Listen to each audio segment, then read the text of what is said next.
Avui us recomano aquest disc, és Woman Child, de la cantant americana Cecil McLaurin-Salvant. És el segon àlbum editat. Va ser nominat al Premi Grammy el 2014 com a millor disc de jazz vocal.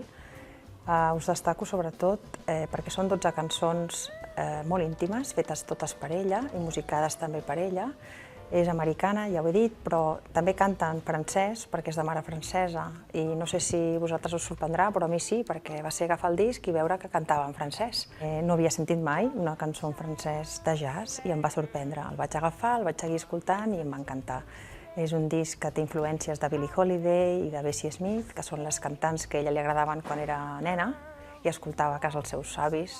També és un disc que té influències del jazz, blues i alguns elements de folk, i una mica de teatre musical, com ella reconeix.